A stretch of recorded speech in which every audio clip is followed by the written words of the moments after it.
Did you know a black man served in the U.S. Senate in 1870, a mere 5 years after the Civil War ended? That's just one of the surprising facts we are diving into today. Get ready to challenge what you think you know about black history. We are going to explore 10 vital, yet often overlooked, moments and figures that shaped the United States. Let's begin. Who was Hiram Rhodes Revels? Born in North Carolina in 1827, Revels defied incredible odds to become the first African American elected to the U.S. Senate. He represented Mississippi in 1870. But there's so much more to his story. Before his historic Senate term, Revels faced imprisonment in Missouri simply for preaching to black people. During the Civil War, he wasn't just a bystander, he actively organized and raised Maryland's first 2 black regiments, even fighting at Vicksburg, Mississippi. His Senate tenure, though brief, was a powerful symbol of Reconstruction-era possibilities. He fought against discrimination, a testament to his lifelong dedication to equality. What lasting legacy does it reveal? Let's go back even further. When did the first black person arrive in the 13 colonies? The answer may surprise you. It wasn't in the well-known year of 1619. While 1619 marks the arrival of the first Africans in Virginia, it wasn't the beginning. Africans were already present in Spanish Florida as early as 1526. But if we are talking British colonies, William Tucker holds the distinction of being the first non-black person born in what would become the United States. Born in Jamestown, Virginia, in 1624, his parents were indentured servants among the first Africans brought by Great Britain. This predates many commonly held beliefs about the start of black presence in English colonies. Now, let's consider literature. Who penned the first non-poem by a black American? The answer lies with Lucy Terry. Enslaved as a toddler in Rhode Island, Lucy Terry wrote Buzz Fight in 1746. This powerful poem recounts a harrowing attack on her community by Native Americans. Terry didn't gain her freedom until she was 26, after marrying a free black man. Her poem stands as a testament to resilience and early black literary expression. Building on that literary foundation, who wrote the first novel by an African American? That honor goes to William Wells Brown. In 1853, he published Clotel, the President's Daughter. This groundbreaking novel explored the complexities of slavery and race in America, pushing boundaries and giving voice to experiences long ignored. It was a pivotal moment for black voices in literature.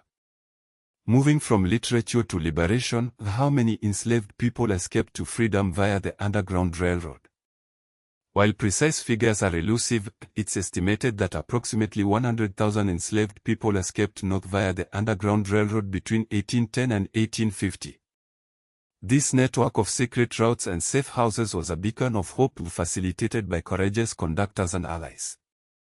It demonstrates the incredible will to resist oppression. What organization was a precursor to the NAACP? That would be the Niagara Movement.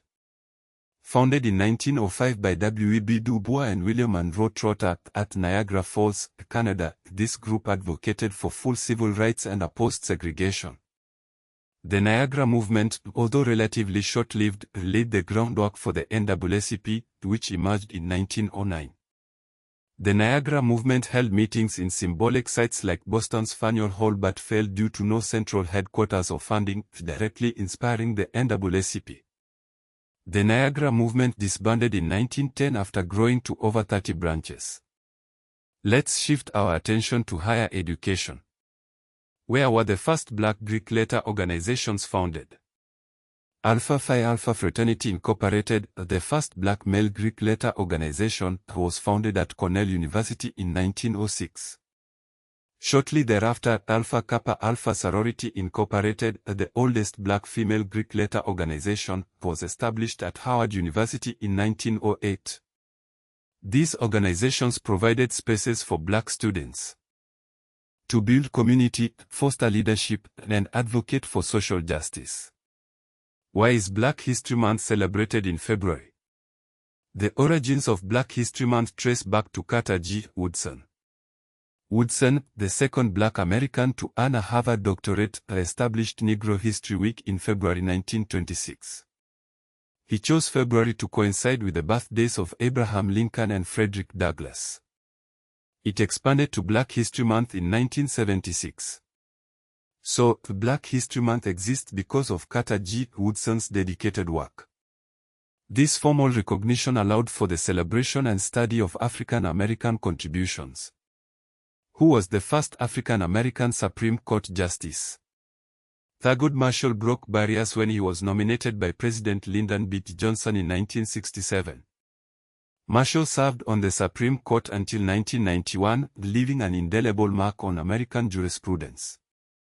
His appointment was a watershed moment, signifying progress in the pursuit of equal justice under law. Finally, let's consider the scope of the Atlantic slave trade and its impact on North America. How many Africans were forcibly brought to North America? Out of an estimated 10 to 12 million Africans sold in the Atlantic slave trade between 1525 and 1866, approximately 388,000 were transported to North America. The first arrivals in Virginia were in 1619. The legacy of this brutal trade continues to resonate today, shaping demographics, culture, and social dynamics. And Juneteenth. Enslaved people in Galveston, Texas, land of freedom on June 19, 1865, forming the basis for the Juneteenth federal holiday. These 10 facts only scratch the surface of the rich and complex history of black people in America. It's a narrative marked by resilience, resistance, and remarkable achievements in the face of adversity. By understanding these often overlooked aspects of history, we can gain a more complete and nuanced view of the American story. The impacts of the Atlantic slave trade depleted African populations and economies, contributing to ongoing health disparities, economic challenges, and instability in descendant communities. Anthony Benezet, a white Quaker, founded the first public school for black children in the early 1770s. Lucy Stanton earned the first four-year college degree by a black woman from Oberlin College in 1850. Margaret Burroughs, born 1917 in Louisiana and moved to Chicago at age 5, earned an art degree from the Art Institute of Chicago in 1948, opened the Southside Community Arts Center in the 1940s, and founded the Ebony Museum of Negro History and Art in her home in 1961. In 1864, black troops in General Benjamin Butler's Army of the James were the first Union forces to secure James River sites during Ulysses S. Grant's campaign against Robert E. Lee. The 1619 narrative overshadows earlier black presence, minimizing pre-English colonial history. Post-Reconstruction, white opposition disfranchised Southern blacks and imposed Jim Crow segregation, suppressing gains from 178,000 Civil War troops and rebels' tenure. Native American genocide shifted labor to enslaved Africans in the 17th century, a link often downplayed. What other facts about black history do you find surprising or important?